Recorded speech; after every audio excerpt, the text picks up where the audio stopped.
여기다가 쓸게요.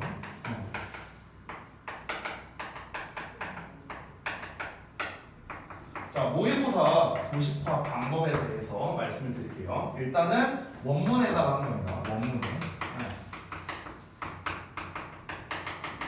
제가 나눠드린 거 방금 전에 원문에다 작성을 하면 되겠고, 이제 그 구조가 어떻게 되냐면 3단 구조로 나누면 좋을 것 같아요. 그러니까 첫 번째는 뭐냐면요, 글의 소재를 작성하시고요. 그 다음에 두 번째는 글의 이제 내용을 이제 정리하는데, 이 내용 정리할 때는 뭐 이건 정해져 있는 건 아닌데 되도록이면 한 3줄 정도는 작성을 해주셨으면 좋겠어요. 이게 지문에 따라 필요한 경우에는 막 한 4, 5줄, 5줄이 뭐 나올 수도 있는데, 일단 기본적으로는 내용 정의는 하나, 둘, 3개, 한 요 정도 내용이 나오면 좋을 것 같습니다. 그리고 마지막 3번 같은 경우는요, 글의 전체 내용, 그래서 이 전체 내용이 뭔데 하는 거. 그래서 전체 내용 정리가 되는 거죠. 그러니까 2번은 세부적 정리라고 생각하면 되겠고, 3번은 전체 내용 정리, 즉 주제라던가 아니면 글의 요약이 무엇인가를 그냥 한 줄로 이렇게 정리를 해주시면 되겠습니다. 자, 모의고사 도식화는 이렇게 하시면 돼요. 이렇게 1, 2, 3단계 구조 됐나요? 이렇게 하시면 되겠습니다. 그래서 제가 지난번에 그 대입학 정리해갖고 이제 드린 게 있었죠. 그 컬러로 드린 게 있었죠. 그래서 그 대입학 정리 같은 경우는 사실 엄밀히 말하면 얘만 돼 있는 거예요. 얘만. 그렇죠? 3번만 돼 있고 1, 2번에 대해서는 사실 이제 따로 나와 있지는 않습니다. 그래서 대입학 정리를 나눠드린 부분에 대해서 참고를 하셔도 되긴 하지만, 저는 되도록이면 아무것도 참고하지 않은 상태에서 이걸 했으면 좋겠어요. 그러니까 작서도 보지 말고, 분석서도 보지 말고, 대입학 정리본도 보지 말고, 그러니까 아무것도 보지 말고, 아무것도 안 본 상태에서 순전히 원문만 보고 요거를 여러분이 하셨으면 좋겠습니다. 안 그러면은 여러분께서 이 자습서 버전에 이제 눈이 있다 보면은 시험에서는 여러분이 잘 대처가 안 돼요. 그러다 보니까 부문 분석도 없고 해석도 없고 아무것도 설명이 없는 이 원문에 여러분이 좀 익숙해질 필요가 있기 때문에 이렇게 이 도식화를 제가 직접 해보라고 하는 겁니다. 정답은 없어요. 도식화에 정답은 없지만 이 도식화하는 방법을, 도식화한 거를 저도 할 거예요. 여러분만 숙제 주면 억울하잖아. 나도 할 거예요. 나도 할 거고, 내가 한 버전을 여러분께 드릴 겁니다. 이렇게 저도 이런 비슷한 구조로 한번 정리를 해볼게요. 자, 비슷한 구조로 저도 정리를 해봤고 여러분에게 이제 배부를 해드리면, 여러분이 한 것과 제가 한 것을 좀 비교해 보시면은 여러분이 학습하는데 이제 큰 도움이 될 겁니다. 제가 사실 이 이제 모의고사 도식화를 작년 초부터 했었어요. 작년 이제 우리 여러분 1년 선배들이죠. 주역부 선배들을 대상으로 먼저 요거를 이제 시작을 했었는데, 그때 이제 주역부 학생들 우리 한 30명 정도 되거든요. 근데 이 30명 정도의 학생들한테 제가 이제 그 피드백을 이제 요청을 했어요. 자, 이거를 했을 때의 어떤 장단점에 대해서 이제 좀 얘기를 해달라. 우리 이제 선배들이 이제 소중한 의견을 줬는데, 장점은 뭐냐면 이거를 했을 때와 안 했을 때의 지문 파악 능력이 차원이 다르다라고 얘기를 해줬어요. 전원 다. 한 명도 안 빼놓고. 그러니까 이거를 안 했을 때는 대부분은 어떻습니까? 여러분이 지문을 보는 경우는 둘 중 하나예요. 제가 수업 시간에 설명하는 거랑, 두 번째는 이내가 워크북 풀 때. 이 두 가지 경우밖에 없다는 거죠, 대부분. 그러다 보니까 뭔가 워크북 풀 때는 그냥 빈칸 문제면 빈칸 채워야겠다 이 생각만 하고, 해석이면 해석해야겠다 이 생각만 하지 글 전체 내용을 생각을 안 하게 된다는 게 문제인 거야. 그렇죠? 그러다 보니까 글의 흐름이라든가 글의 뭐 대입 파악이라든가 이런 거에 있어서 많이 취약해질 수밖에 없는데, 원문만 있는 거를 보면서 보다 보니까 생각보다 내가 해석에 좀 빵꾸가 많았구나 이런 것도 많이 느꼈다고 하고요. 그리고 자습서 없이 이거를 정리하려고 하다 보니까 이게 생각보다 쉽지 않았다 뭐 이런 의견들도 이제 상당히 많이 있었어요. 그래서 이걸 한번 하고 나면은 학생들이 굉장히 지문에 대한 이해도가 많이 올라서 되게 문제를 빠르고 정확하게 풀게 되더라고요. 그러니까 여기서 여러분이 이제 아마 이번 시험 볼 때 혹시라도 겪게 될 수도 있는데, 시간이 모자라다라는 얘기가 정말 많이 나오거든요. 고등부 학생들이 시험 볼 때. 근데 이 시간이 왜 모자라냐면요, 단순합니다. 문제가 어려워서 그런 것도 있죠. 고민하느라 그런 것도 있는데, 지문 파악이 덜 돼서 그런 것도 있어요. 그러니까 이게 뭔 내용이자고 내가 다시 읽어봐야 되잖아. 그러니까 그 읽는 데 시간이 오래 걸리는 거야. 있는데 지문을 읽어야 되니까. 근데 우리가 이 도식화를 한번 하고 나면은 지문에 대한 이해가 되게 높아지기 때문에 그냥 한두 문장만 읽어도 아 이거 이 내용이었지 저 내용이었지 이러면서 시험에서 굉장히 잘 기억이 나서 문제풀이 속도가 좀 빠르게 올라갔다라는 게 장점으로 학생들이 꼽아줬습니다. 그에 반대로 단점이라고 한다면 단점이라기보다는 엄밀히 말하면은 힘든 점이죠. 힘든 점. 왜냐면 이걸 하는 것 자체가 여러분은 한 번도 이런 걸 안 해봤잖아요. 그러니까 또 게다가 자습서도 없이 그냥 원문만 보고 해야 되다 보니까 어렵고요. 이게 시간이 오래 걸려요. 시간이 오래 걸려. 그러다 보니까 학생들이 이거 할 때 되게 힘들어했어요. 힘들어했어. 어디 뭐 답을 베낄 수 있거나 이런 게 있는 것도 아니잖아요. 그렇죠? 정답이 정해져 있는 게 아니다 보니까 순전히 자기가 내용을 이해한 걸 바탕으로 이제 써야 되다 보니까 사실은 쉽지는 않아요. 그리고 오래 걸립니다. 그렇기 때문에 제가 이 숙제는 금요일까지 하는 걸로 내드릴 거예요. 모레까지가 아니라 수요일까지 하기에는 사실 좀 많이 빡빡합니다. 금요일까지로 할 건데 여러분의 상황을 봐서 제가 다음 주 월요일까지 하는 걸로 연장할 생각도 있어요. 알겠죠? 그러니까 여러분께서 또 뭐 만약에 뭐 내가 금요일까지 못해서 또 로이스한테 혼나겠는데 이 생각 안 하셔도 돼요. 이 생각 안 하셔도 됩니다. 일단은 금요일까지 하는 걸로 하되 만약에 여러분께서 좀 더 고퀄리티로 뭔가 이렇게 이 도식화를 하고 싶다면 제가 연장해드릴 수 있다는 거예요. 금요일 날에 일단 1차 검사를 하긴 할 겁니다. 1차 검사를 하고 그러고 난 다음에 이제 제가 뭐 말씀을 드릴 거예요. 이제 이런 부분은 좀 이렇게 보완했으면 좋겠다 하는 거를 제가 좀 말씀을 드릴 예정입니다. 그렇기 때문에 여러분 이번 주 금요일은 가급적이면 10시에 좀 남아게 해주셨으면 좋겠어요. 저는 다. 왜냐면은 제가 이제 8시간부터 10시까지 수업이기 때문에 제가 이제 만약에 수업이 없으면 자습실 들어가서 제가 하면 되는데 이제 그 수업이 있다 보니까 아니면은 자습하는 시간을 제가 옮기는 것도 한번 고려해 볼게요. 7시에서 8시 반으로. 이것도 한번 고민해 볼게요. 혹시 7시 타임으로 옮기면 불가능한 사람 있어요? 여기에서? 없습니까? 없어요? 없다면은 그러면 제가 이제 자습실 인원이나 이런 걸 한번 고려를 해봤고 일단 가능 여부를 한번 실장님께 확인을 해볼게요. 지금 당장 이제 될지 안 될지 모르거든요. 자습실 인원이 있어야 되기 때문에. 그래서 만약에 가능하다면 제가 7시 타임으로 옮겨드릴게요. 그게 여러분 입장에서 더 낫잖아요. 그치? 괜히 10시 기다릴 필요 없으니까. 그러니까 일단 만약 가능하면 그 시간에 제가 수업이 없기 때문에 그때 여러분이 이제 자습실 들어왔을 때 내가 딱 들어왔을 때 꺼내놓으면은 한 명씩 보면서 이제 뭐 잘했다 아니면은 요 부분은 조금 아쉬우니까 이걸 이렇게 좀 보완하자 하는 거를 한 명씩 제가 좀 첨삭을 해드리도록 할게요. 됐죠? 자 혹시 이 부분에 대해서 질문 사항 있습니까? 없어요? 얘는 그거 안 해도 돼요? 어떤 거? 이거 1과 부분에서는 어휘랑 어법 정리하는 거잖아요. 네네네. 근데 어휘랑 어법은 사실 어법 같은 경우는 솔직히 말하면 제가 지금 그 우리 어법 배양 테스트를 계속 보고 있잖아요. 저는 거기 답지 있죠, 답지. 그 답지를 보고 공부하는 게 저는 훨씬 도움이 될 것 같아요. 왜냐하면 실제로 오늘 테스트만 하더라도 제가 그 변형을 상당히 많이 했거든요. 근데 그게 변형시키는 방식이 그게 주역부 스타일이에요. 내가 변형시킨 게 주역부 스타일이거든. 그래서 너네 학교 스타일에 맞춰서 제가 변형을 한 거기 때문에 그 어법의 경우에는 어법 변형 테스트의 답지를 가지고 공부를 하면은 여러분이 도움이 많이 될 거고요. 어휘 같은 경우는 어차피 우리가 유의어나 이런 거를 제가 또 해놨기 때문에 그리고 제가 도식화에다가 써놓을 거예요. 내가 써놓을 거야. 그렇기 때문에 어휘까지는 안 하셔도 될 것 같아요. 어휘나 어법. 딱 요 세 가지 소재, 세부 내용 정리, 그리고 전체 내용 정리. 딱 요 3단 구조를 하는 게 제일 좋을 것 같아요. 또 질문사항 있습니까 혹시? 요거에 대해서?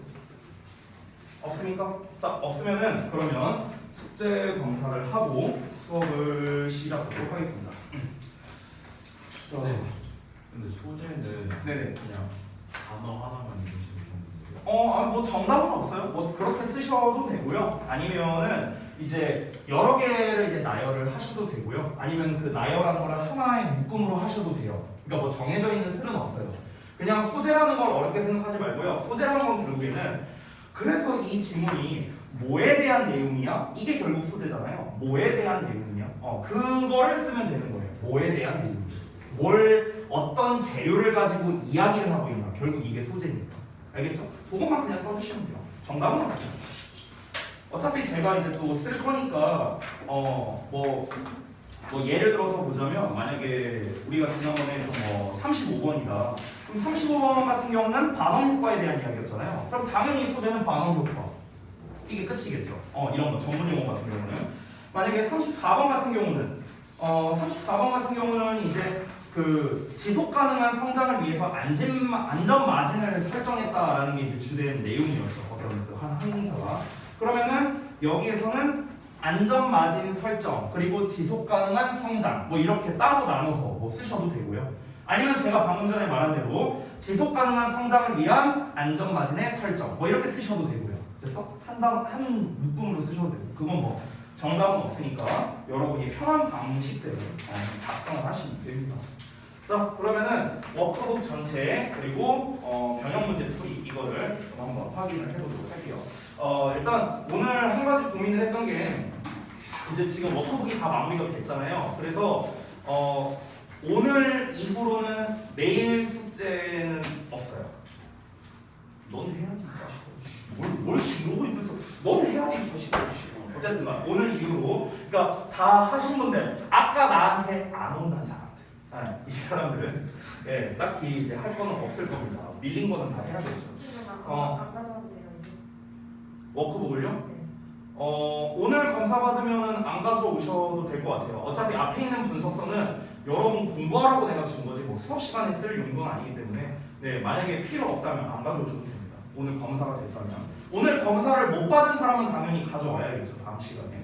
아무튼간 그렇고 그래서 제가 오늘부터는 이제 다음 시간까지 뭐 해야 된다 이제 이런 방향으로 숙제를 내줄 건데 아까 말했다시피 도식화는 수요일까지 할 수가 없어요. 우리 지금 지문이 몇 개인데 진도도 다 안 나가고 그렇죠? 그렇기 때문에 일단 이 도식화는 이번 주 금요일 내지는 이번 주 금요일 날 1차 검사 그리고 다음 주 월요일 날 2차 검사 이런 식으로 이루어질 예정입니다. 변형 문제 같은 경우는 사실 이미 뭐 준비는 다 돼 있어요. 다 되어 있는데 모의고사는 사실 지금 변형 문제를 푸는 게 조금 위험할 수 있거든요. 왜냐하면 진도를 다 안 나갔기 때문에. 그래서 진도가 마무리가 되면은 이제 변형 문제를 좀 나가는 쪽으로 제가 이제 할 거기 때문에 수요일 날 드릴게요. 변형 문제는. 그래서 지금 어찌 보면은 오늘 내일 여러분은 되게 여유가 생긴 거거든요. 숙제를 다 하신 분에 한해서는 여유가 생긴 거죠. 그러니까 틈틈이 이 도식화를 여러분이 좀 하셔야 될 겁니다. 내가 장담하는데 내가 금요일까지 이거 숙제라고 하잖아요. 그럼 니네는 100% 목요일날 하거나 금요일날 하고 오기 전에요. 절대로 다 할 수 있는 분량이 아닙니다. 절대로. 나도 못해요. 그건. 그렇기 때문에 분명히 하루에 여러분이 일정 분량을 잡아서 해야 됩니다. 내가 이것까지 원래는 매일 숙제에 넣으려고 했었어요. 이것까지. 뭐 예를 들어서 뭐 24번까지 도식화, 뭐 몇 번까지 도식화 이거를 원래 하려고 했었어. 하려고 했는데 이거는 제가 어느 정도 자율권을 줄게요. 그러니까 금요일 전까지 월, 화, 수, 목 있잖아요. 그 4일 동안 여러분이 시간 배분을 좀 잘 해갖고 이거를 좀 완성을 할 수 있으면 좋겠습니다. 알겠죠? 완성을 해야만 내가 또 그 제대로 된 피드백을 해줄 수가 있을 거 아니야. 다 안 돼 있는데 어떻게 해라 저렇게 해라라고 내가 뭐 말해줄 수가 없잖아. 그러니까 일단 금요일까지 다 완수하는 걸 목표로 하거든요. 자, 얘기가 길었는데 얼른 확인 좀 해보자.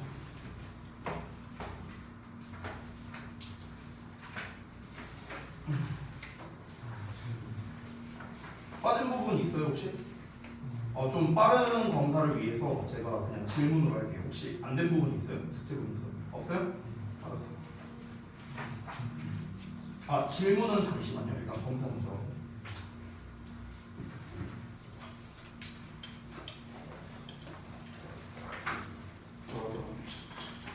연우는 혹시 안 된 부분 있어요? 숙제 부분 없어?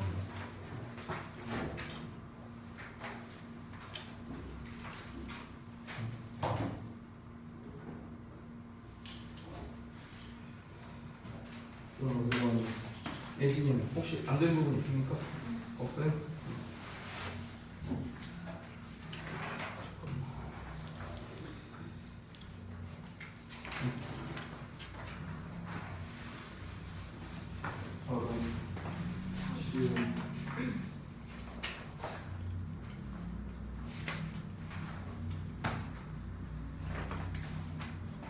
국어. 아,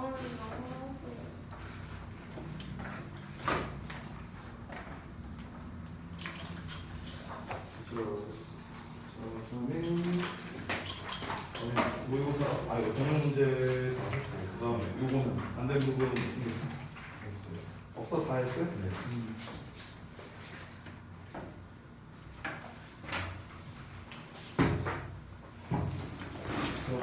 그다음에 이제 그만 집어 넣어라 지금 한 시간 안 돼. 전형 문제는 다 하고 그다음 워크북에서 안 된 부분 있어? 없어?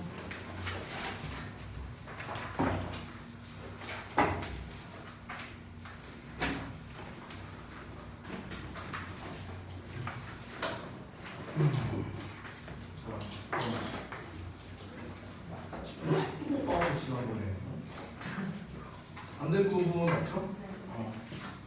전형 문제도? 알았어. 그분들 하셨고 좀 죄송한데 그 질의응답 부분은요 제가 어차피 이제 이번 주에 이제 진도가 다 마무리가 되잖아요. 그래서 진도가 끝나고 나면 여러분이 이제 질의응답할 시간이 아마 좀 충분히 있을 거라고 생각을 해요. 그렇기 때문에 그때 어차피 제가 개별적으로 들으면서 질문을 받아줄 거니까 질문하실 거 있으면 잘 챙겨놨다가 그때 저한테 좀 질문을 해주시면 감사하겠습니다. 알겠죠? 승우 오케이? 아니면 이따 수업 끝나고 뭐 잠깐 여쭤봐도 되고요. 뭐 간단한 거라면 그죠? 자 그러면은 얼른 가봅시다. 지금 6, 7, 8, 9, 10, 11 해갖고 총 6질문 남았거든요. 6질문. 그래서 우리 오늘이랑 금요일 이틀에 해갖고 이 6질문을 다 마무리하도록 할게요. 아까 내가 몇 번 한 차례로 했지? 30 몇 번이지? 35번? 6번. 36번? 오케이.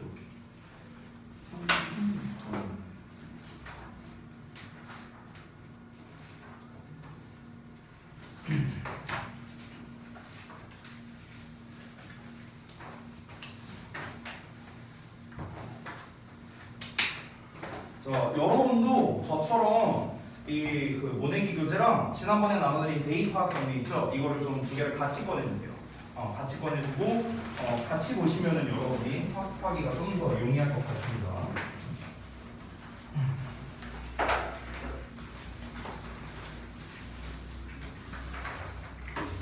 참 그 학교에서는 진도를 얼마나 나왔어요? 혹시 다 나갔나요? 아니, 저희 7번 하고 있어요. 제가 7개 남았어요. 7개 나갔다고? 아니 저기 뭐야? 그러면 이거 근데 진도를 다 나갔네요? 나가는 거가 그래요? 이게 왜 그러냐면요. 작년에 주요도가 어땠었냐면 이게 지금 외부 지문이 이게 몇 개냐? 19개인가 그렇잖아요. 근데 이제 학교에서 이거를 진도를 다 못 나갔었어요. 왜냐면은 한 번 수업 때 정말 많이 나가야 3지문 아니에요? 정말 많이 나가요. 근데 그것도 못 나갈 텐데 한 2개 나갈 텐데 아마. 보통 그렇잖아. 그렇죠? 그렇기 때문에 이게 그 학교에서는 이제 하루에 2번 진도니까 일주일에 영어 한 4번 들었을 거 아니야. 그렇지? 3번이냐 4번이냐? 3번? 그럼 6지문인데? 제가 수업에 한 질문 줄게요. 맞아요. 아니 근데 못 끝내면 안 들어간다 했던 거 같은데. 뭐가 안 들어가? 아니요. 그런 거 아니에요. 그러니까 모의고사 지문을 진도 나간 거에 한해서 문제를 낼 거라고 처음에 말하셨던 것 같은데. 그게 이제 제가 이제 말하고 싶은 게 뭐냐면 그러니까 작년 기준으로 어땠냐면은 주협이 항상 작년 내내 이 시험 범위를 무식하게 냈어요. 막 20몇 지문 막 이렇게 내고 지금 2학년도 26지문 나와요. 근데 당연히 그걸 진도를 다 못 나가거든요. 그래서 이 주협에서 어떻게 했냐면요. 예를 들어서 지금처럼 19지문 나온다. 그러면은 우리가 한 12지문 진도 나와줄게. 나머지 7지문 알아서 공부해. 이렇게 했었어요. 작년에 1년 내내 그렇게 했었어요. 대신에 그 12지 진도를 안 나가는 7지문 있잖아요. 그 부분에 대해서는 서술형과 어법은 출제 안 한다. 이렇게 말했었습니다. 이게 주역보 방식이었거든요. 작년까지. 근데 지금 올해는 뭐 이제 시험 날짜는 알고 있는데 뭐 그런 방식에 대해서는 뭐 제가 딱히 들은 게 없어서 일단은 나머지는 온라인에 올려주신다고. 그러면은 진도를 안 나가는 게 있긴 있나 보네요. 그러니까 현강에서는. 그래요? 그럼 나머지는 이제 웅클로 니네가 알아서 들어라. 와 이거 너무 아니 이거 신고해야 되는 거 아니야 이거? 아니 추가 수업 아니 그러면 학원 안 다니는 애들 어떡하라고? 아 이거 진짜 너무하네 진짜. 뭐 일단은 그래서 어쨌든 우리 입장에서는 보통은 이제 작년에는 그렇게 했었는데 일단은 뭐 제가 따로 여러분께 들은 얘기가 없기 때문에 일단 모든 지문이 어법과 서술형이 다 나온다고 상정하고 저는 일단은 진행을 할게요. 알겠죠? 혹시 자세하게 나오는 내용이 있으면 저한테 좀 말씀을 해주시기 바랍니다. 자 그러면 36번 보도록 하겠습니다. 자, 첫 문장을 보면 얘들아 imagine으로 시작하고 있거든. 그럼 imagine, 뭐 suppose, think, believe 뭐 여러 가지 이제 뭐 표현들이 있는데 이런 표현들이 나오면요 그냥 예시라고 생각하면 됩니다. 예시. 됐어요? 상상해봐라, 생각해봐라, 뭐라고 믿어봐라 뭐 이런 거 있잖아. 그렇지? 가정해봐라 이런 것들이 전부 다 예시라고 생각하면 됩니다. 쌤이 지난번에 한번 얘기해줬던 것 같은데 초반에 예시로 시작하면은 중요한 문장은 중후반부에 나온다 이런 얘기를 했었어요. 자 그럼 예시로 시작하는데 어떤 건지 한번 보겠습니다.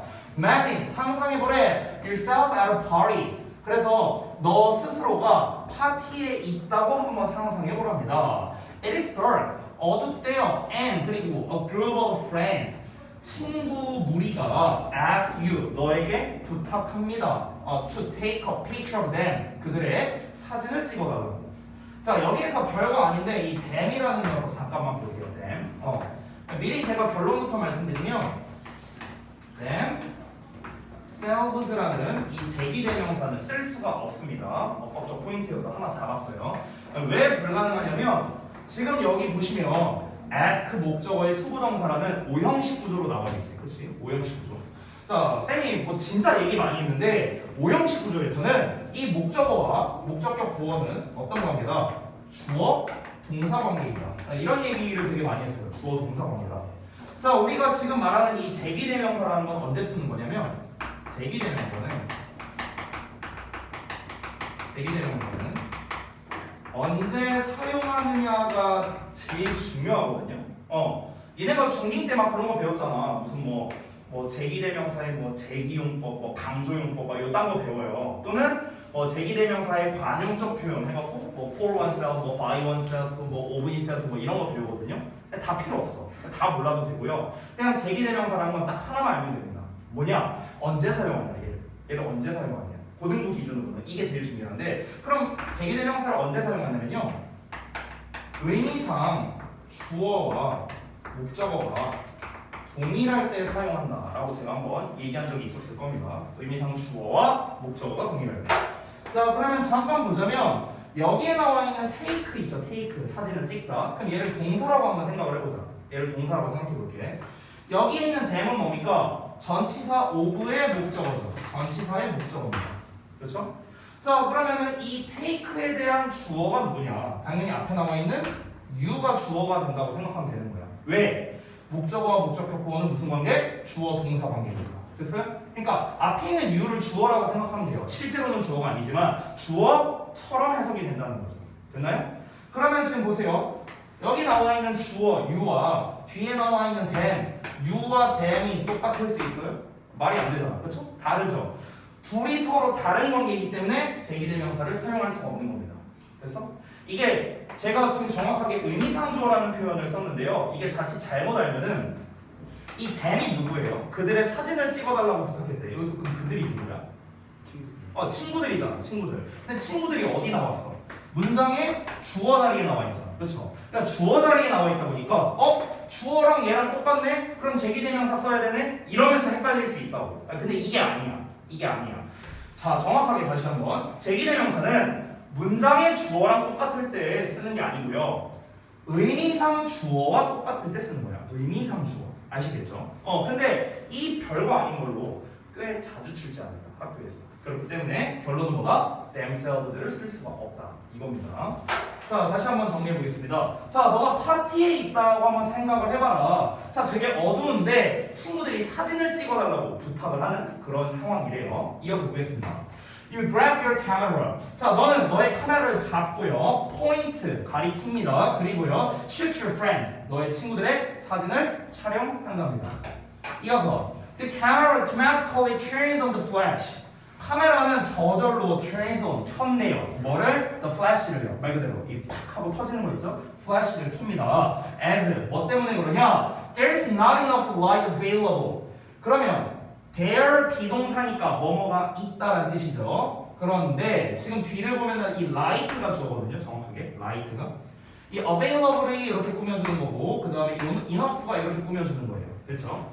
그러면 이용할 수 있는 충분한 빛인데 not이 붙었으니까 충분하지 않은 빛. 됐어? 이렇게 해석하면 돼. 그러니까 사용할 수 있는 충분하지 않은 빛이 있기 때문이다. 즉 사용할 수 있는 빛이 그렇게 많지 않기 때문이다. 없기 때문이다. 됐어요? To produce a correct exposure. 정확한 노출을 만들어내기예요. 됐어? 자 이게 무슨 말이냐? 어두운 상황이라 했어요. 여기 불을 껐어. 되게 어두컴컴한 상황인데 친구들이 사진 좀 찍어줘 이랬어. 그럼 우리가 그냥 찍으면 안 보일 거 아니야 어두우니까. 그러니까 이 플래시가 자동으로 팍 하고 터진다는 거죠. 그 플래시가 터지는 이유가 무엇이다? 빛이 충분하지 않으니까요. 단순하죠? 어렵지 않습니다. 자 그러면은 지금 우리가 세 줄 읽었거든요. 세 줄 읽었는데 아직 뒷내용이 안 나왔는데요. 우리 뒷내용을 한번 판단해 봅시다. 소재가 뭔 거 같아요? 지금 세 줄 읽었는데 세 줄 읽었어. 세 줄. 너가 파티에 있다고 생각해보자. 그래서 친구들이 사진을 찍어달라 했는데 내가 사진을 찍으니까 저절로 플래시가 터졌대요. 그럼 플래시가 터진 이유는 뭐다? 빛이 부족하니까. 여기까지 읽었어요. 자 그럼 이 글은 뭐에 대한 이야기인 것 같아요? 일단은 빛에 관련된 내용인 것 같고요. 또 사진 촬영 뭐 이런 거에 관련된 것처럼 보이죠. 그렇죠? 그러니까 이런 것들이 소재라고 생각하면 돼.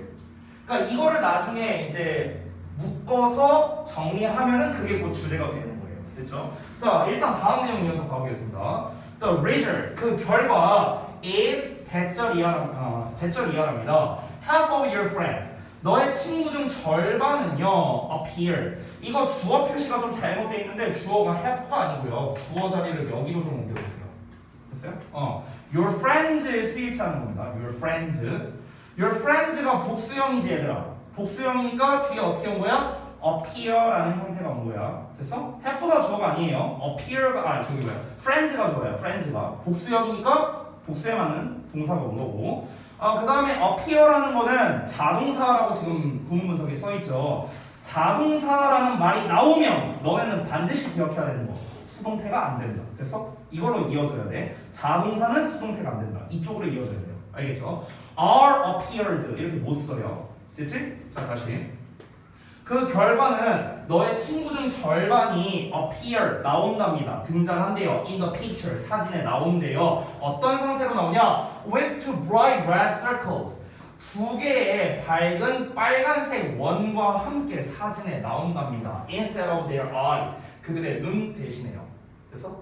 자 이렇게 카메라가 이제 플래시를 팍 하고 켰어. 그럼 너네도 아마 그런 걸 본 적이 있을 거예요. 이제 지금 눈 대신에 빨간색 원과 함께 사진에 나온다고 했죠. 그러니까 그게 아마 지금 맞는지 모르겠는데 제가 옛날에 이제 카메라를 조금 공부했었거든요. 이게 정목 현상이라는 게 있어요. 정목 현상. 그래서 이제 사진을 찍을 때 여기 눈이 약간 무슨 저기 살인한 마냥 이렇게 뻘겋게 나오는 약간 그런 현상 같은 게 있거든요. 그래서 이게 말 그대로 빨간색 눈이 나오는 현상이다라고 해서 정목 현상이라고 부르는 거예요. 됐어? 이런 현상이 있는데 그래서 절반은 그렇게 나올 거예요. 그래서 바로 이어서 나온 게 This is a common problem called the red eye effect 나왔네요. The red eye effect 이게 정목 현상을 말하는 거거든. 그래서 이것이 정목 현상이라고 불리우는 흔한 문제랍니다. 사진을 어두운 상황에서 플래시를 탁 하고 터뜨렸을 때 절반은 눈이 이렇게 뭔가 이렇게 빨갛게 나오는 현상 이게 정목 현상이래요. 그러면 중요한 건 뭐냐? 여기서 정목 현상까지 나왔어. 정목 현상. 자 여러분 입장에서는 정목 현상이라는 거를 잘 알 리가 없잖아요. 그렇죠? 니네가 카메라를 공부한 것도 아니고. 그러면은 이런 전문 용어가 나왔을 때는 얘가 뭘 말하는 건지 이해하는 게 되게 중요해요. 정목 현상이 뭔지 왜 생기는지 이런 게 중요하거든. 자 정목 현상이 뭔지는 대충 알았어요. 그냥 눈이 빨갛게 나오는 거예요. 뭔지는 알았어. 그럼 이제 두 번째로는 이 정목 현상이 왜 발생하는 거냐 이걸 알아야겠죠. 자 그 내용이 여기에 나올 겁니다. 자, 그것은 유발된대요. 즉 정목 현상은 유발된답니다. Because 뭐 때문에 유발되냐면 the light from the flash. 그 flash에서 터져 나오는 빛이 penetrates the eyes. penetrate은 관통하다라는 뜻이거든요. 그래서 눈을 관통하기 때문에 그렇대요. through the pupils. pupils 하면은 동공이야. 이게 눈깔이 말하는 거야. 이 눈을 통해서, 동공을 통해서 눈을 통과하기 때문에 이런 일이 발생한대요. 자, and then 그리고 나서 get reflected to the camera. 그 카메라로 get reflected니까 반사가 되기 때문이랍니다. From the back of the eyes. 눈의 뒤쪽으로부터요. 자, 그 눈의 뒤쪽이 어디냐면 a large amount of blood is present.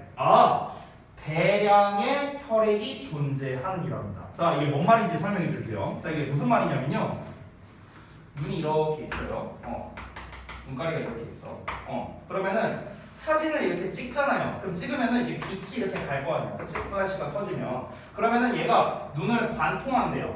이 동공을 통해서 눈을 관통한다. 여기까지 내용 나온 겁니다. 자, 그러고 난 다음에 어떻게 되냐면요. 이 카메라로 다시 반사가 된대요. 이렇게.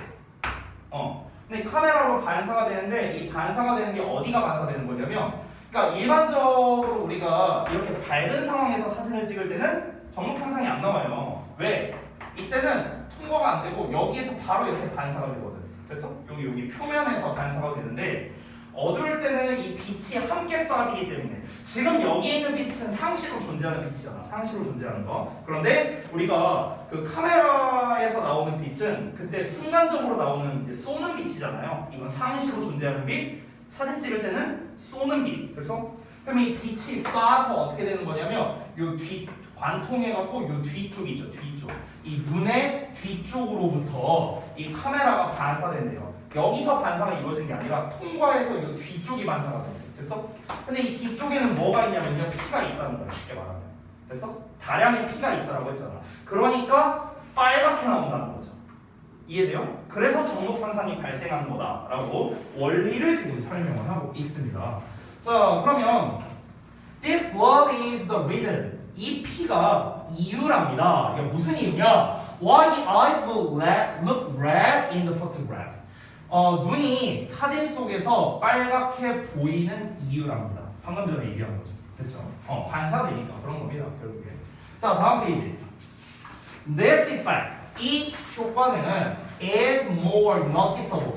더더욱 눈에 띄게 된답니다. When 뭐 할 때? There is not much light in the environment. 어떤 환경에서요. 많은 빛이 없을 때가 되는 거죠. 그렇죠? 그러니까 많지 않은 빛이 존재해야 되겠죠. 빛이 많지 않을 때. 이때 더더욱 두드러진답니다. 그러면 아니 빛이 왜 많이 없을 때 이런 일이 발생하지? 아니 그러니까 빛이 많이 있을 때는 왜 눈이 뻘겋게 안 나오고 왜 빛이 없을 때는 눈이 뻘겋게 안 나오지? 왜 그럴까? 아까도 말했잖아. 빛이 많을 때는 여기서 반사가 되는데 빛이 없을 때는 여기서 반사가 된다 했잖아. 그치? 그럼 그 이유가 있을 거 아니야. 그 이유까지도 설명을 했습니다. This is because. 이게 왜 그러냐면 동공이 dilate 하기 때문이랍니다. 팽창하기 때문에 그렇대요. 동공이 커진답니다. When it is dark. 어두울 때요. 자, 콤마하고 ing가 나왔으니까 분사구문이거든. 여기서는 뭐뭐 하면서를 해석합니다. 뭐뭐 하면서. 자, 그러면 뭐 하면서? 더 많은 빛이 to get inside the eye. 그러니까 눈 안쪽으로 들어오도록. 여기서의 get은요 도달하다라고 해석하면 됩니다. 도달하다. 이 get은요 도달하다. 됐어요? 도착하다, 도달하다 이런 거야. 그러니까 더 많은 빛이 눈 안쪽으로 도달하도록 허용해 주면서요. 됐어? 이게 첫 번째. 그리고 두 번째 producing 만들어주면서 a larger red eye effect. 더 큰 정목 현상을 만들어 주면서 그러면서 이제 이 뭐야 아까 말했던 동공이 팽창하기 때문이다 이렇게 되어 있습니다. 자, 이게 무슨 말이냐면요. 우리가 요 까만색 이제 그 눈동자 있잖아요. 그 뭐라고 생각하면 될까? 이게 카메라의 원리를 알면 좀 쉬운데 제가 최대한 쉽게 설명을 해줄게요. 우리가 상대적으로 이제 빛이 밝을 때는요, 이 동공이 축소가 돼요. 왜 동공이 축소가 되냐면요, 이 동공이라는 건 결국에는 빛을 받아들이는 어떤 우리의 어떤 기관이라고 생각하면 되거든요. 빛을 받아들이는 건데 우리는 이 빛을 통해서 시각 정보를 이제 얻을 수 있는 거잖아요. 그렇잖아. 근데 만약에 빛이 많은 상황이라면요, 우리가 이 동공을 이제 얘가 저절로 축소시킵니다. 왜냐면 이미 빛이 많이 있으니까 조금만 받아들이고, 됐어요? 조금만 받아들여도 이게 충분히 잘 보이니까. 만약에 빛이 되게 밝은데도 불구하고 동공이 커진다면은 그러면은 눈이 아프겠죠. 그렇죠? 빛이 너무 많이 들어오니까 이런 현상이 되는 거야. 자, 그런데 반대로 어두워졌어. 어두워졌으면 어떻게 돼야 돼? 동공이 확대가 돼야 돼요. 왜? 어두우면 잘 안 보이잖아. 그러니까 잘 안 보이니까 우리는 어쨌든간 빛을 통해서 뭔가를 본단 말이야. 그러니까 최대한 많은 빛을 우리가 받아들이기 위해서 이 동공이 확장이 되는 거예요. 이해되셨죠? 자, 그러면 어두운 상황이라고 아까 처음에 얘기를 했으니까 동공이 확장된 상황이었다는 거야. 동공이 확장된 상황이었어. 이 정도면 뭐 거의 뭐 일본 애니메이션에 나오는 그 여자 캐릭터 눈 뭐 이만한 것 같은데. 어쨌든 자, 눈이 이렇게 동공이 확장이 되어 있는 상태야. 확장되어 있으니까 어떻게 한다? 빛을 당연히 더 많이 받아들일 수밖에 없다고요. 순간적으로 빛이 팍 쏘는 거니까. 그렇죠? 그러니까 이 뒤쪽으로 통과가 되는 건데, 평상시에는 어떠냐? 평상시에는 얘가 빛을 그렇게 많이 받아들이지 않기 때문에 그냥 여기에서 반사되고 끝난다는 거예요. 이해됐어요? 지금 뭔 말인지? 내용이 안 된 사람 없어요? 없어? 그래서 그 전체 내용을 같이 한번 읽어봤는데, 자, 우리 대입학 정리에 써놓은 거랑 같이 한번 내용을 읽어보겠습니다. 자, 중심 내용을 좀 요약한 걸 써놓은 걸 먼저 보자면, 빛이 충분하지 않을 때 사진에서 정목 현상이 일어나는 이유에 대해서 설명한 설명문이라고 볼 수 있겠죠. 자, 그래서 빛이 충분하지 않을 때 그 좀 자세하게 쓴 건데요. 빛이 충분하지 않을 때 동공을 통과한 빛이 다량의 피가 있는 눈 뒤쪽에서 반사되기 때문에 사진에서 정목 현상이 발생한다라고 했습니다. 그러면 지금 이 내용이 가장 잘 나와 있는 문장은 바로 어디입니까? 우리 밑에서 두 번째 It is caused 하고 나왔던 문장이겠죠. 여기 됐나요? 이 문장이 아무래도 가장 잘 나타나는, 잘 알려주는 거라고 할 수 있겠죠. 그래서 얘가 첫 번째고 그 다음에 나오는 이 부분, 두 번째, 여기까지 합쳐서 우리가 주제라고 할 수 있을 것 같습니다. 좀 정확하게는 여기 It is caused, 여기가 좀 더 괜찮은 주제인 것 같네요. 자, 그래서 글의 핵심 파악하고 정목 현상이 발생하는 이유, 정목 현상은 동공을 통과한 빛이 다량의 피가 있는 눈 뒤쪽에서 반사되기 때문에 발생한다. 다 요 내용이잖아요, 그렇죠? 요 내용이 이제 제일 이 글에서 핵심적인 문장이다라고 보시면 되겠습니다. 지금 어법적인 거를 좀 같이 보자면요, 일단 여기에서 관계부사 나와 있죠. 그리고 여기 penetrate랑 get라는 병렬 구조 나와 있죠. 제가 전에 아마 그 교과서 할 때 설명드렸던 것 같은데, 이런 A and B 같은 병렬 구조 나오면 어떤 거 조심해라? 분사구문 함께 조심해라, 이런 얘기도 했었습니다. 그래서 and then get 이 부분을 어떻게도 쓸 수 있다? getting 이렇게 ing어도 쓸 수 있다라는 거, 이런 거 조심하셔야 돼요. 그렇죠? 우리 주협에서 시험을 낼 때는요 100% 변형해서 출제합니다. 이 서술형을 낼 때는요 100% 변형합니다. 100% 변형을 안 한 적이 없어요. 그렇기 때문에 여러분은 이걸 그대로 그냥 암기한다 이런 의미가 없고요. 당연히 어떻게 변형이 될 수도 있겠구나까지 같이 신경을 써야 됩니다. 여기에서 이제 where 같은 경우는 당연히 우리가 잠깐만요. 눈에 존재한다라는 거니까 이니치로 쓸 수 있겠네요. 이니치. where를 이렇게 이니치로 쓸 수도 있습니다. 됐죠? 요 문장이 가장 중요하고 서술형으로도 출제할 만한 문장이니까 이 문장을 좀 체크해 주시기 바랍니다. 부문적으로도 중요하고 내용적으로도 중요한 문장이다. 이렇게 보시면 되겠어요. 자, 다 되셨으면은 그 다음 질문으로 가볼 건데요. 37번. 아까 제가 좀 앞 시간에 이래저래 좀 설명한 게 많아갖고 그래서 잠깐 쉬었다가 또 37번이 난이도가 좀 있거든요. 그래서 잠시 쉬었다가 이어서 37번 보도록 하겠습니다. 분사 쓸 때 콤마 필요 없어요. 어떤 거요? 분사 쓸 때. 어차피 여기 있잖아요. 아니 여기 콤마 있잖아. 없을 수도 있는 거예요. 아니 여기 콤마가 이미 있잖아요. 다른 경우. 아 분사구문이요? 아니 콤마랑 상관없어.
그 제목 바꾸는 게 있잖아.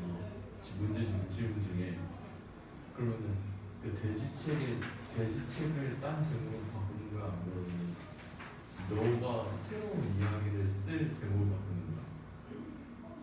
내가 새로운 이야기를 쓰는 게 있는데 아니 그러니까는 돼지책은 원래 있는 책이잖아.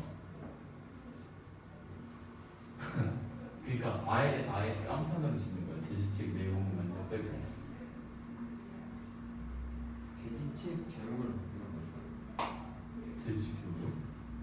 돼지책 제목을 나안 봤어 아직. 난 오늘 까먹고 너 언제 보고 그럼 막 돼지책을 연소책 이런 식으로 바꿔도 되는 거야?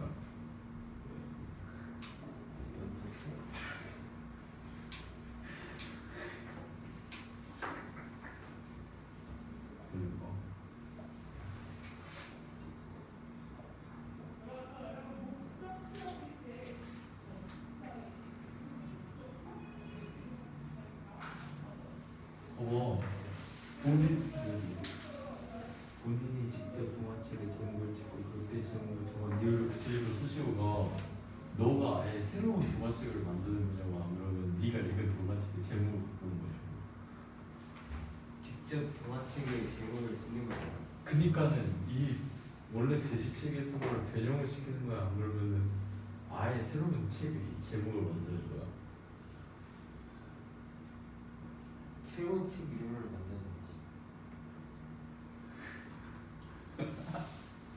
아까는 바꾸는 거라며. 그러니까 그 바꾼다는 게 뭔가 약간 조금 변형해서 돼지 북 이렇게 만들어야 되나? 아니 그게 아니라 그 돼지책의 내용이 있잖아. 그래서 제목이 돼지책일 거 아니야. 그 사람은 돼지책이라고 지었잖아. 그러니까 너가 만약 돼지책을 하면은 그 돼지책 내용을 그 내용인데 똑같은 그 내용이 그 내용인데 제목만 너形式을 바꾸는 거야. 아 정말 이해가 갈 것 같아.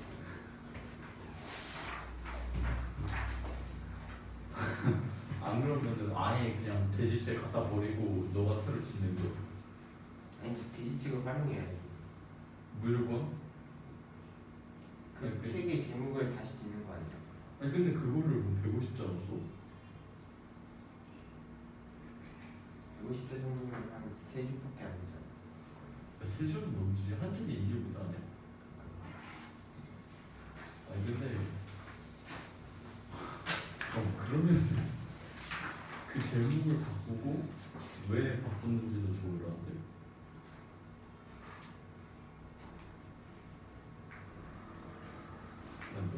너 왜 안 봤어? 오늘 봐야지. 오늘 밤에 하면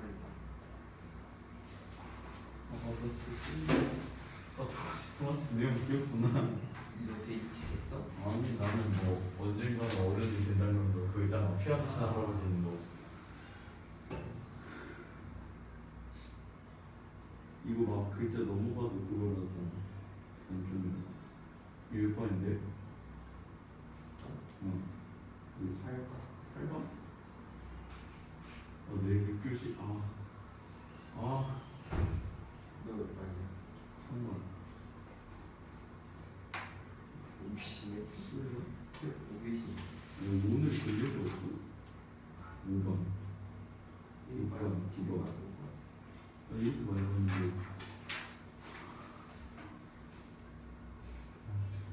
근데 이게 진짜 너무 어려워. 이거 동화책을 들고 막 그래.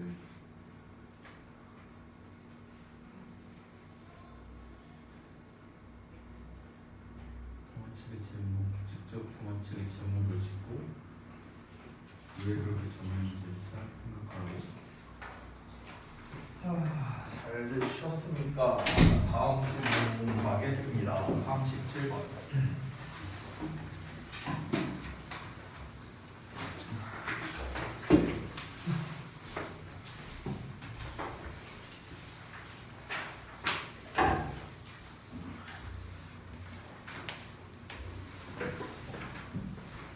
이 질문이 아마 내용만으로 따지면 거의 가장 어려운 질문 중 하나가 아닐까 이번 모의고사에서요. 그래서 그만큼 약간 좀 난해할 수 있는데 한번 내용을 같이 한번 보도록 할게요. 일단 그 대입화학 정리 부분을 같이 한번 보시면서 보면은 뭐가 내용이 되게 많죠? 되게 많고 그리고 빨간색으로 밑줄 쳐져 있는 부분도 지금 상당히 이제 많이 보이실 겁니다. 그래서 내용을 들어가기 전에 앞서서 그 맨 아래쪽에 글의 핵심 파악이라고 써 있는 부분 그리고 중심 내용 요약이 있잖아요. 같이 그거를 한번 먼저 읽고 들어가 볼게요. 그러면 여러분이 좀 더 쉽게 이해할 수 있을 것 같습니다.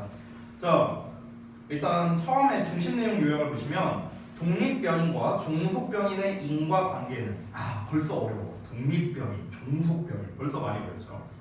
제3변인의 영향을 받을 수 있기 때문에 다른 변수들을 통제하거나 배제해야만 명확해진다. 이렇게 나와 있고요. 두 번째 거 보면 독립변인과 종속변인의 인과관계를 주장할 때 다른 변인들을 통제하거나 배제하는 게 중요한데 왜 그러냐면 두 변인의 인과관계는 제3변인의 영향을 받을 수 있기 때문이다. 방금 전에 나온 거랑 뭐 사실 똑같은 내용이죠. 그 아래 있는 것도 마찬가지예요. 똑같은 말이고요. 자, 주제는 그 아래 핵심 파악을 보시면 허위관계의 개념이라고 나와 있고 그리고 연구자들은 허위관계를 야기할 수 있는 다른 변인들을 통제하거나 배제해야만 한다. 그러니까 지금 다 똑같은 말이거든요. 다 똑같은 말.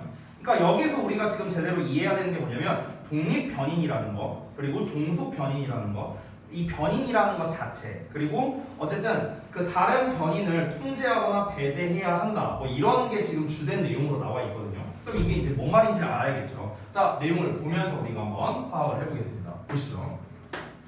Even though two variables seem to be related. 자, 두 가지의 변인이라는 건 변수를 말하는 거예요. 쉽게 말하면. 즉, 두 개의 변수가 관련된 것처럼 보일지라도 there may not be a causal relationship. 자, 여기에서 이게 cause죠, cause. 원인이라는 뜻도 있죠. 근데 여기에서 A를 붙인 거예요. 됐어요? E를 빼고 A를 붙인 겁니다. 그래서 얘가 뭐냐면요. 인과관계의 이런 뜻이 되는 거예요. 됐어요? 인과관계. 인과라는 거는 원인과 결과를 말하는 거잖아. 그래서 원인과 결과 관계의 뭐 이런 뜻이 되겠습니다. 자, 그래서 다시 한번 보자면 하나의 인과관계가 없을 수도 있답니다. 자, 이 첫 문장이 사실 주제거든요. 미리 말씀드리면. 근데 뭔 말인지 모르겠죠. 첫 문장 읽었는데. 다시 한번 뭐라고요? 두 개의 변수가 있어요. 뭔가가 A와 B라는 두 개의 변수가 있는데 이게 서로 관련성이 있는 것처럼 보일지라도 인과관계가 없을 수도 있답니다. 관련이 있어 보이지만 관련이 없을 수도 있다고요. 됐어? 뭔 말이야 이게? 이어서 가볼게. In fact, 사실은 the two variables may merely seem 그 두 변수는 그저 보일 수도 있답니다. To be associated with each other. be associated with 하면은 뭐뭐와 관련이 있다 이런 거거든. 앞에 나와 있던 be related랑 같은 의미라고 보시면 돼요. 자, 그럼 서로 관련되어진 것처럼 보일 수 있답니다. Due to 뭐 때문에 the effect of some third variables 제3의 변수의 영향 때문에 서로 관련되어진 것처럼 보인대요. 자, 지금 되게 뭔가 이 추상적으로 좀 이게 포괄적으로 설명하다 보니까 이게 여러분한테 잘 와닿지 않을 수도 있는데요. 자, A와 B라는 게 있고 그 다음에 이 C라는 녀석이 있대요. 이 C라는 게 제3의 변수예요. 제3의 변수. 자, 뭔지는 모르겠지만 일단 작성하면서 가볼게. 자, 이어서 보자. 자, 소셜로지스트는요. 사회학자들은 부른답니다. Such misleading relationships. 그러한 오해의 소지가 있는 관계를요. 뭐라고 한다? 허위라고 부른대요. 허위. 이런 오해의 소지가 있는 관계, 즉 A와 B의 관계. 이 A와 B의 관계가 관련이 있어 보이지만 실제로는 관련이 없대요. 그러면은 왜 실제로 관련이 있어 보이느냐? 이 C라는 제3의 변수 때문에 관련이 있어 보인답니다. 이 관계를 뭐라고 한다? 허위라고 말한대요. 허위.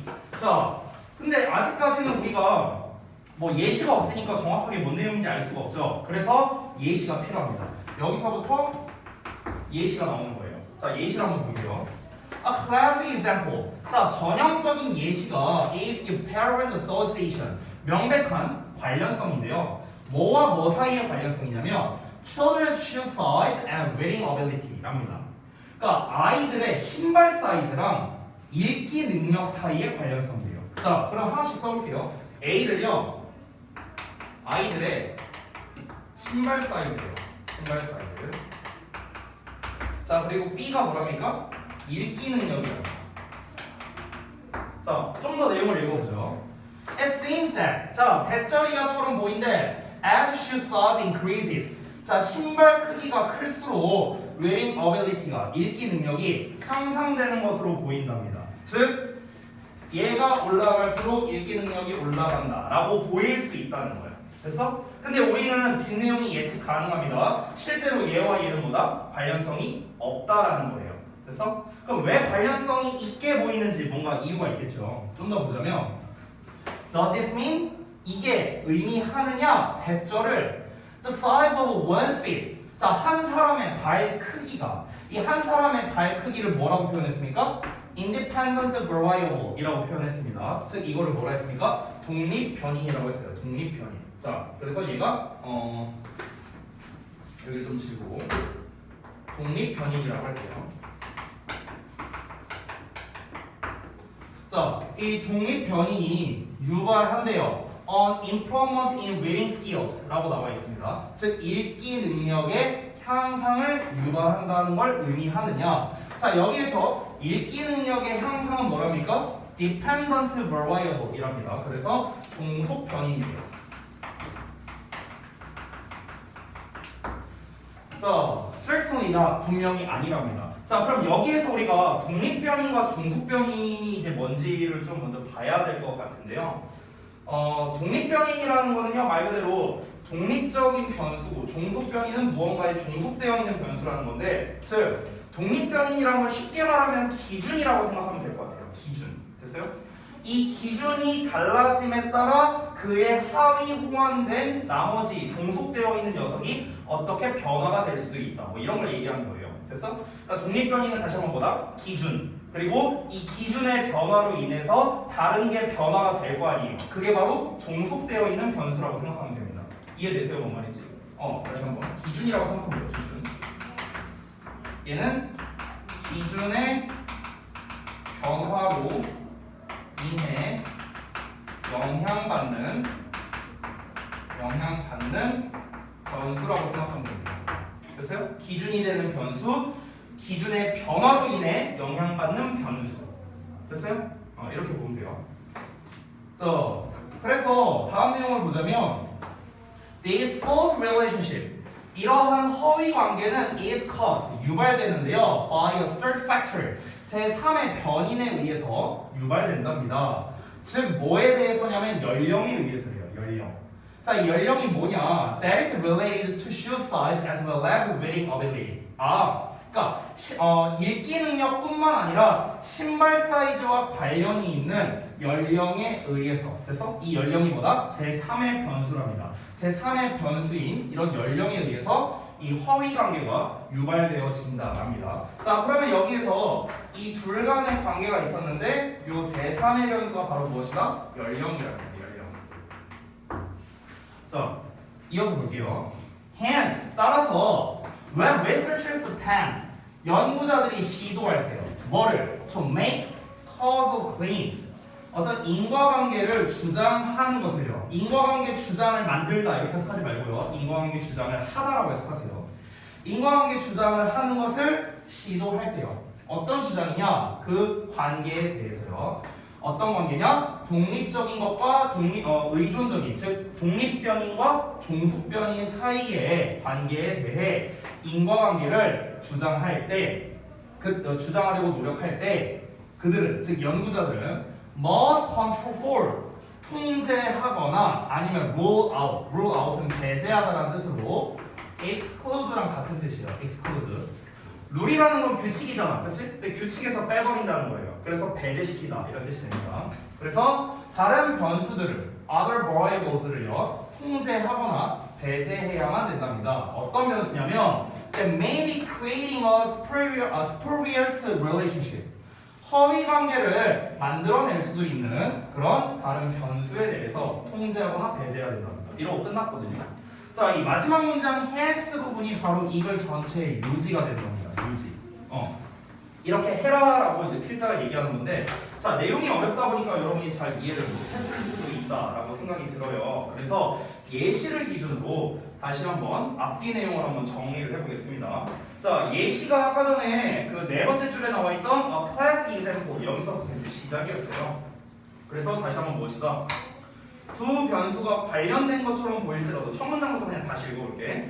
두 변수가 관련이 있어 보이지만 인과관계가 없을 수도 있다라고 했어요. 즉, 이 독립 변수가 원인이고 얘가 결과라고 보시면 됩니다. 원인이 무엇입니까? 신발 사이즈가 커. 원인이야.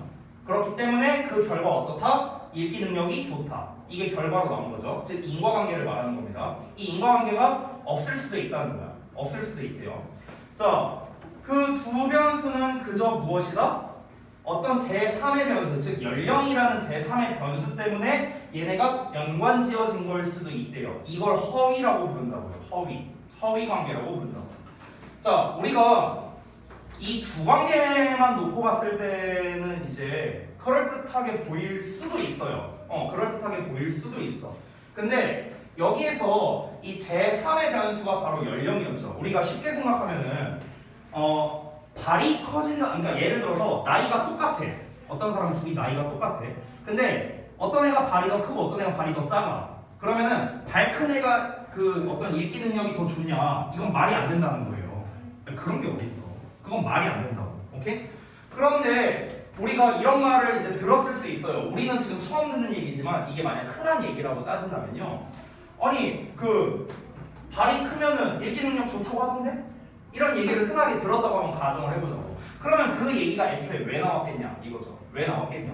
아니 나이가 들어가면서 발이 커질 거 아니야. 당연히. 근데 우리가 상식적으로 어린아이보다 나이 많은 사람이 당연히 읽기 능력이 좋을 거 아니야. 일반적으로는. 그렇잖아. 그러니까 이 연령이라는 이 제3의 변수가 들어가게 되니까 이제 사실 얘네 둘 다와 연관성이 생기는 건데, 근데 단순히 얘를 배제한 상태에서 요 두 가지만 우리가 놓고 본다면 이건 사실 말이 안 되는 관계잖아요. 그렇죠? 그렇죠? 그러니까 지금 여기에서 결국 그 아까 여기 요 문장에서 보시면 뭐라고 했습니까? 이러한 허위 관계가 어떻게 생긴다?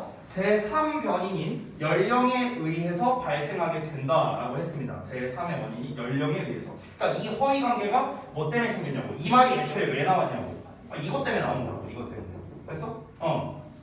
자, 그 비슷한 얘기가 또 있어요. 실제로 영국에서는요. 그 여러분 혹시 저기 그 셜록 홈즈 시리즈 보셨는지 모르겠는데 혹시 책으로 보신 분 있어요? 책으로? 없어요. 봤어요? 저도 뭐 전편을 본 건 아닌데 한 70% 정도 봤어요 예전에. 근데 이제 거기 셜록 홈즈 시리즈도 이제 보면 나와 있는데 그 영국에서는 실제로 어떻게 믿냐면요. 머리가 크면은 든 게 많다고 생각을 한대요. 똑똑하다고 생각한다는 거야. 똑똑하다고. 근데 그 얘기가 왜 나왔겠어? 똑같은 거예요. 단순히 머리가 크면 똑똑하다? 그럼 우리나라에서 정준하가 제일 똑똑해야죠. 말이 안 되잖아. 그렇잖아. 그러니까 단순히 이제 머리 크기와 어떤 두뇌 이거를 비교할 수는 없다라는 겁니다. 이거는 허위 사실이라는 거야. 허위 관계. 됐어요? 근데 이 허위 관계가 왜 만들어졌냐고. 이러한 허위 관계가 왜 유발된 거냐고. 왜? 제3의 변수인 얘 때문에 만들어진 거라는 거야. 그래서 연령 때문에. 아니 나이가 커갈수록 머리가 커질 테니까. 그렇죠? 그러니까 이 허위 관계가 이제 만들어지게 된 계기가 된다는 거죠. 그래서 마지막 문장에서 뭐라고 했습니까? 연구자들이 얘와 얘 사이의 어떤 인과관계를 주장하려고 할 때, 즉, 야, 애들의 신발 사이즈가 크면은 읽기 능력이 더 크다고 볼 수 있어. 라는 이 인과관계를 주장하려면, 그러면 이 두 가지의 영향을 줄 수 있는 이런 제3의 변수 있잖아요. 얘를 배제하거나 아니면은 이거를 통제한 상태에서만 설명을 해야 된다라는 겁니다. 됐어요?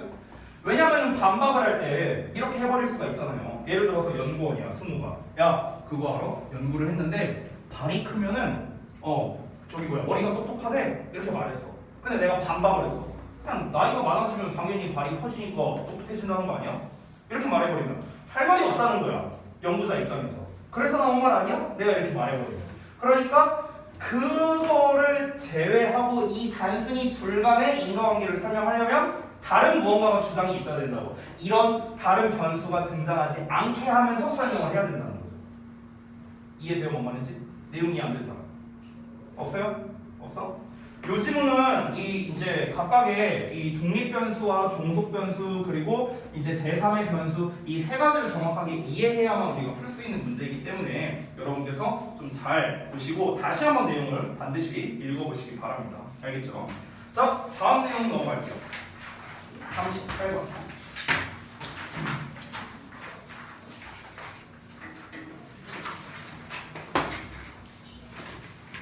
봅시다. 자, 이번에는 또 어떤 내용일까? 소재랑 한번 볼까요? 첫 문장을 보니까 데일라이트라는 햇빛이라는 녀석이 나오네요. 그러면은 왠지 이 녀석이 주요 소재일 것 같은 그런 느낌적인 느낌이 나는 것 같아요. 일단 한번 써보겠습니다. 햇빛. 쓰고 하는 거. 언제 들어봤냐? 뭐야? 순간이동했어? 뭐야? 언제 왔어? 자, 보겠습니다. 햇빛이 isn't the only signal. 유일한 신호는 아니래요. 어떤 신호가 아니냐? 대절 이하하는 신호가 아닌데 that the brain can use. 뇌가 사용할 수 있는 뭘 위해서? For the purpose of a biological clock resetting. 그러면 이게 생체 시계를 말하는 거고 resetting은 말 그대로 재설정한다는 거죠. 그래서 생체 시계 재설정의 목적으로 뇌가 사용할 수 있는 유일한 신호가 아니랍니다. 자, 일단 요 문장까지를 이해를 해야겠네요. 여기까지가 뭔 내용인지 다시 한번.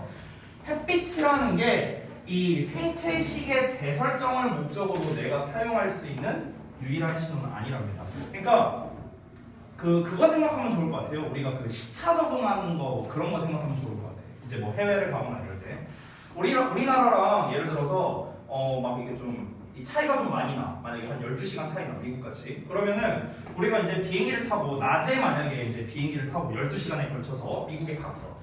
그러면은 우리의 이 바이오리듬은 이제 12시간에 걸쳐서 미국에 도착하면 바이오리듬은 우리의 신체가 저녁으로 우리는 지금 사실 세팅이 되어 있는 거잖아. 그치? 근데 실제로는 어때요? 햇빛이 나오잖아. 햇빛이 도착하면은. 그러니까 이 햇빛으로 인해서 여기 낮이네 라고 인식을 해버리니까 이 실제의 어떤 시간대와 이 내 몸이 기억하는 시간이 이제 서로 이제 상충되니까 그러니까 이제 몸이 피곤해지는 거죠. 그래서 이제 시차 적응한다고 이런 말이 나오게 된 거고요. 그러니까 어쨌든 빛이라는 거는 다시 한번 무엇이다? 그러니까 생체 시계를 재설정하는 목적이라고 했으니까 내가 시차 적응을 위해서 딱 도착을 했어. 근데 외부에서의 시간과 눈에 보이는 시간, 이게 대표적인 게 햇빛이죠. 햇빛. 이 시간과 내 몸이 느끼는 시간이 이제 다르기 때문에 우리는 어떻게 이제 적응을 해야 됩니까? 당연히 햇빛을 기준으로 우리 체내 시계를 재조절해야 된다는 거예요. 여기가 지금 햇빛이 쨍쨍 쬐면서 낮이니까 우리의 몸도 낮에 맞게끔 세팅이 다시 이루어져야 된다는 거죠. 이해됐죠? 그러니까 일반적으로는 우리가 이 생체 시계를 설정하는 데 있어서 가장 대표적인 게 뭐다? 햇빛이라는 거야, 햇빛. 근데 그게 유일한 신호는 아니라고요. 그러니까 햇빛만으로 우리의 생체 시계를 설정하는 건 아니라는 거야. 다른 수단도 있다. 뭐 이걸 말하는 거겠죠. 또 비록 뭐 할지라도 그것이 the principal and preferential signal when present. 자, 존재할 때, 즉 햇빛이 존재할 때 그것이 중요하고 우선적인 신호임에도 불구하고요. 당연히 우선적이겠죠. 가장 직관적이잖아. 우리가 아침에 이제 어느 순간 자고 일어났어. 자고 일어났을 때 낮인지 밤인지 우리가 가장 쉽게 확인할 수 있는 건 사실 햇빛이 들어오냐 아니냐잖아. 그렇죠? 그러니까 이런 것처럼 가장 직관적으로 확인할 수 있는 거지만 실제로는 이게 유일한 신호는 아니랍니다. 일단 이어서 볼게요. So long as. 자, so long as long as랑 똑같은데요. 뭐뭐 하는 한 이렇게 해석합니다. They are reliably repeating. 그것들이 확실히 반복되는 한 the brain, 뇌는요 can also use other external cues.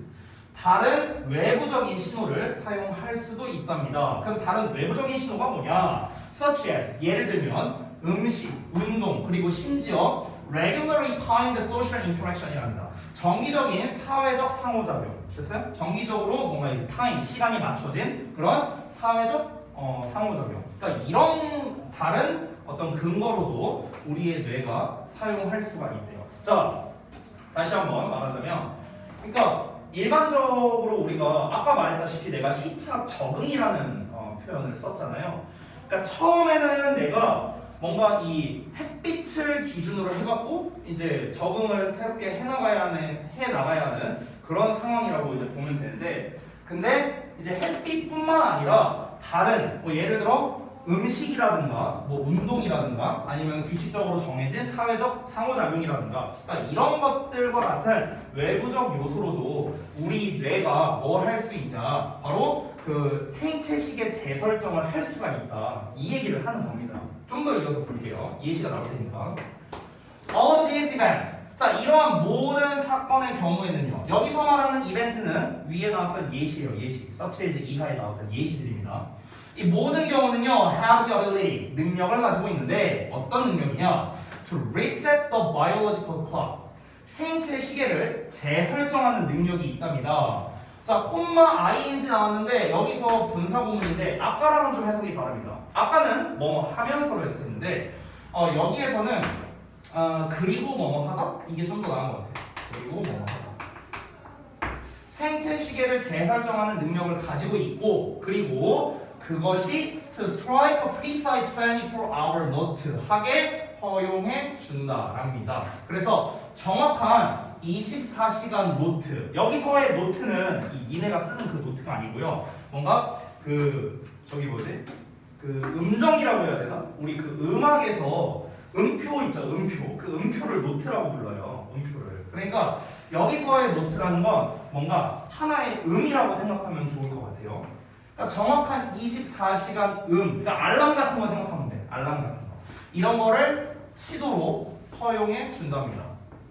햇빛뿐만 아니라 우리의 생체 시계, 그러니까 생체 시계라고 표현을 했잖아, 지금. 시계라고 표현했으니까 우리가 왜 그 배꼽 시계 막 이런 표현 하잖아요. 우리가 꼬르륵 소리가 나면은 아, 내가 뭐 점심 시간이 됐구나, 저녁 시간이 됐구나, 이런 게 생체 시계잖아.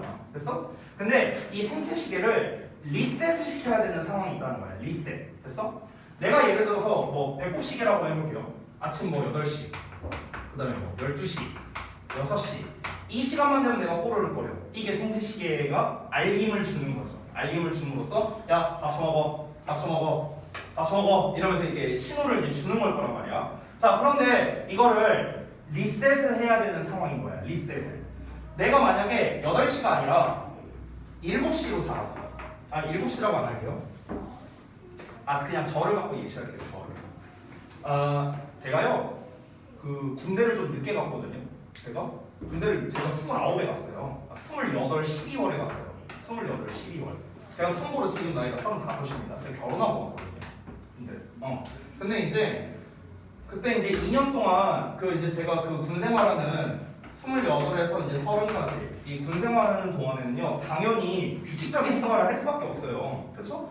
아침에 한 이제 7시쯤에 일어나서 이제 7시쯤에 일어나고, 그다음에 이제 12시 이제 반쯤에 이제 밥 먹고, 그리고 이제 6시에 밥 먹고, 그리고 이제 10시에 자고. 군인이니까. 그러니까 이 시간이 이제 반복이었단 말이야. 2년 동안. 근데 제가요, 그 전역하기 전날에 9월 28일 날 제가 전역을 했는데 27일 날 제가 면접을 보러 갔어요. 학원 면접을. 우리 학원 아니고 다른 학원이었어요. 그러니까 다른 학원 이제 면접을 받고 언제부터 일 가능하냐 하니까 나 올해부터 가능하다. 그래서 저 전역하고 다음 날부터 바로 강사 복귀했거든요. 근데 이게 문제가 뭐냐면요, 내가 2년 동안 생활을 이렇게 했잖아. 그렇죠? 근데 이제 어떻게 해야 되는 상황입니까? 내 생체 시계를 리셋 시켜야 되는 거야. 왜? 아니, 나는 군인일 때 10시에 잠을 잤단 말이야. 10시에. 근데 학원에서는 10시에 수업이 끝나요. 그렇잖아. 그러니까 10시에 수업 끝나고 나 뭐 이런저런 일하고, 그럼 집에 가면은 1시야. 막 새벽 1시고 이래. 근데 초반에는 어떠겠어요?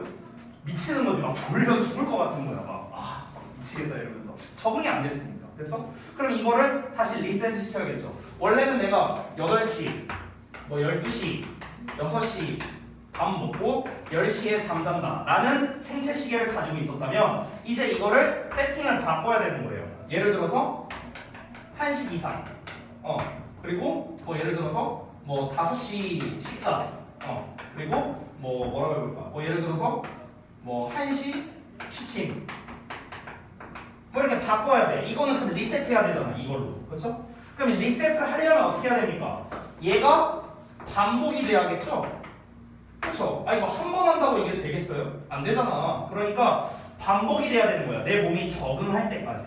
이해됐죠? 근데 이거를 재설정해주는 가장 대표적인 게 원래는 뭐라? 원래는 햇빛이라고. 원래는 햇빛인데 근데 햇빛만 그런 게 아니라 다른 여러 가지가 다 포함되어 있다고. 저 같은 경우는 어떤 변인이 작용한 걸까요? 저 같은 경우에 외부적 요인은 아무래도 뭐 이런 거겠죠. 이제 한시에 뭐 예를 들어서 요 중간에 수업을 할 거 아니야. 아까 전에 위에서 어떤 변수가 나왔습니까? Regularly timed social interaction이라고 나왔죠. 그렇죠? 정기적으로 규정된 사회적 상호작용이래요. 이게 뭔데요? 수업 시간이야. 수업 시간. 여러분이랑 제가 만나는 시간 정해져 있죠. 규칙적으로 시간적으로 정해져 있고 여러분과 제가 상호작용을 하는 거죠. 됐어요? 이런 걸로도 세팅이 가능하다는 거야. 됐어?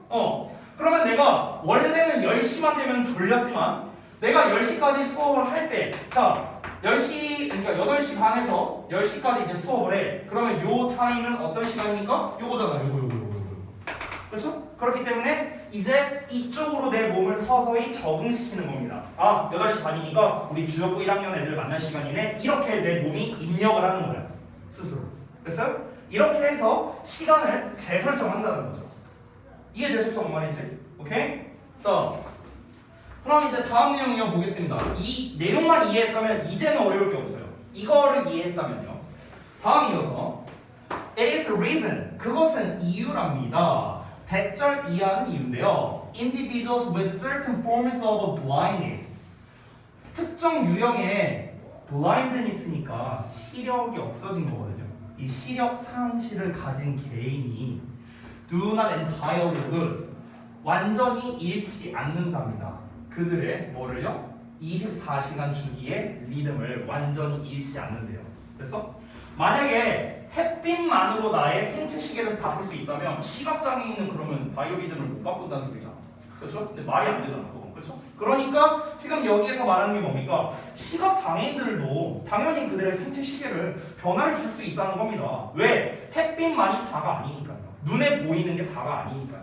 됐어요? Despite not receiving light cues. 자, 빛 신호를 받지 않음에도 불구하고 due to their blindness. 그들의 시력 상실로 인해서 빛 신호를 받지 않음에도 불구하고 다른 현상들이 여기서 phenomena는 참고로 복수형입니다, 여러분. 복수형. 한 가지 알려드리면 이게 phenomenon이 있는데 이게 현상이라는 뜻이고요. 얘가 단수예요, 단수. 됐어요? phenomenon. 이게 단수형입니다. phenomena 이거는 복수형이에요, 복수형. 그래서 뒤에 act라는 형태가 왔습니다. s 안 붙였어요. 됐죠? 다른 현상들이 어떤 역할을 하느냐? As their resetting triggers. 자, 그러면은 그들의 재설정의 트리거라는 건 어떤 뭔가를 시작시키다 이런 거거든요. 촉발하다, 뭐 방아쇠를 당기다 뭐 이런 뜻이죠. 그래서 그들의 재설정의 유인으로 다른 현상들이 역할을 한대요. 어려운 말 없습니다. 그냥 뭡니까? 시각장애인들은 빛을 못 봅니다. 그럼에도 불구하고 다른 외부적 요소들로 인해서 시간을 재설정할 수 있다는 거예요. 그 얘기한 거예요 지금. 다른 요소들을 재설정하는 게 가능하다고 얘기한 거고요. 이어서 any signal. 자, 어떠한 신호든 that the brain uses for the purpose of clock resetting. 아까 위에 나왔던 거랑 구조가 비슷하죠. 그러면 시계를 재설정하는 것을 목적으로 뇌가 사용하는 어떤 신호든 간에 그게 뭐 햇빛이 됐든 뭐 규칙적인 뭐 사회작용이 됐든 뭐가 됐든 간에 어쨌든 어느 신호든 간에 is termed. 자, 불리운답니다. 뭐라고 불린답니까? 자연시계라고 불리게 된대요. 즉 from the German timekeeper and synchronizer 이렇게 나와 있죠. 그래서 시간 제공자, 뭐 독일어래요 이게. 독일어로 시간 제공자 또는 synchronizer, 시간 동기화 뭐 이런 거라는 이 독일어에서 유래한 자연시계라고 이렇게 불리게 된답니다. 자, 아직 더 남았어요. 따라서 While light is the most reliable. 자, 빛이 가장 신뢰할 수 있는 반면에 and thus 따라서 the primary 뭐 요거는 이거 독일어라서 내가 읽을 줄 모르겠어요. 어쨌든 자연시계랍니다. 따라서 주된 자연시계라는 건 맞아요. 맞아. 하지만 There are many factors. 많은 요인들이 있답니다. That can be used in addition to or in the absence of daylight. 사용될 수 있는 많은 요소들이 있답니다. 그러니까 햇빛에 더해서 아니면은 햇빛이 부재 중일 때. 됐어요? 그러니까 햇빛과 함께 쓰던지 아니면 햇빛이 없다 하더라도 다른 요소들을 사용할 수 있다. 처음부터 끝까지 계속 똑같은 문장인데 이 마지막 문장에서 사실상 주제를 제대로 말하고 있는 문장이 되겠죠. 그죠? 첫 문장이 주제였잖아요. 사실상 첫 문장도 주제였는데 마지막 문장도 지금 주제라고 할 수 있거든요. 얘는 엄밀히 말하면 주제를 다시 말하는 주제 재진술 문장이라고 볼 수 있겠습니다. 좀 더 주제를 구체적으로 말하는, 즉 구체화한 문장이에요. 구체화한 문장. 여러분이 첫 문장만 봤을 때는 이게 뭔 말이야? 아마 이랬을 겁니다. 첫 문장에서는 햇빛이 있을 때는 비록 그게 중요하고 우선되는 신호지만 햇빛은 뇌가 생체식의 재설정을 목적으로 사용할 수 있는 유일한 신호가 아니다. 이렇게 나왔거든요. 이게 뭔 말이야 이랬을 거야. 이것만 봤을 때는. 근데 이제는 우리는 알 수 있습니다. 우리가 우리의 체내 시계를 리셋하는 데 있어서 대표적인 어떤 요소라고 할까요? 대표적인 요소는 햇빛이지만 햇빛만으로 리셋을 할 수 있는 건 아니라는 겁니다. 그렇죠? 처음부터 끝까지 그 내용이었어요. 자, 그러면 대입화학 정리를 같이 읽어보겠습니다. 자, 대입화학 정리 중심 내용 요약 부분을 보시면요. 첫 문장에 생체 시계를 재설정하기 위해서 내가 사용하는 신호에는 빛 이외에도 많은 요소들이 있다는 겁니다. 그래서 이게 전체적인 내용이죠. 자, 그리고 글의 핵심 파악 부분으로 바로 넘어가 볼까요? 주제를 보자면 생체 시계를 재설정하기 위해 사용될 수 있는 빛 이외의 다른 외부적 신호들을 말하는 거예요. 여기서의 주제는요. 자, 그리고 요약문도 한번 같이 보자면 비록 햇빛이 생체 시계 재설정을 위한 주요 신호일지라도 재설정 유인으로 사용될 수 있는 많은 다른 외부적 신호들이 있다라고 나왔습니다. 지금 이 요약문이 사실상 첫 문장이랑 마지막 문장이랑 똑같은 내용이거든요. 똑같은 말이에요. 그래서 두 개가 다 주제문이다. 이렇게 잡을 수 있겠습니다. 됐나요? 자, 그래서 전체적인 내용은 다 마무리를 했고요. 지금 이제 남아있는 지문이 39, 40, 41 이렇게 이제 세 지문이 남게 되었습니다. 다음 시간에 요 나머지 세 지문을 제가 좀 깔끔하게 마무리를 하고요. 그리고 뭐 질의응답을 받아준다거나 뭐 이런 식으로 진행을 할 겁니다. 정확하게 다다음 시간부터는 이제 진도 나갈 게 더 없거든요. 뭐 이제 와서 뭐 갑자기 뭐 내용 추가됐어요 뭐 이런 거 없잖아요. 그러니까 다다음 주부터는 이제 질의응답이나 여러분이 이제 학습하는 방법이라든가 나누기 뭐 이런 것들을 제가 알려드릴 건데 그 시간을 잘 활용해서 질문을 하셨으면 좋겠고 제가 매년마다 이거를 하는데 매년마다 느낀 게 뭐냐면요. 약간 공통점이 있는데 정말 질문을 딱 정리를 잘해서 잘하는 학생은 보통 좋은 성적을 받아왔더라고요. 여태까지 제 경험상. 그러니까 여러분께서 그러니까 막 이것저것 막 다 질문해도 뭐 상관은 없어요. 그냥 상관은 없는데 저는 되도록이면 여러분이 혼자 힘으로 해결이 안 되는 것들을 체크를 잘 해보셔서 저한테 좀 질문을 하시면 그게 아마 최고의 학습이지 않을까 그런 생각이 듭니다. 이렇게 마무리하고요. 다음 시간까지 다음 그 금요일까지 이번 주 금요일까지 그 아까 말씀드린 도식화 부분 제가 아까 정리를 해드렸죠. 어떻게 해야 되는지. 그래서 그거 잘 해오시고 우리 수요일날 보도록 하겠습니다. 자, 테스트 마무리 안 됐거나 어떤 그 단어별과 이런 미진한 분들은요 A 잡실로 가셔서 마무리하시면 됩니다.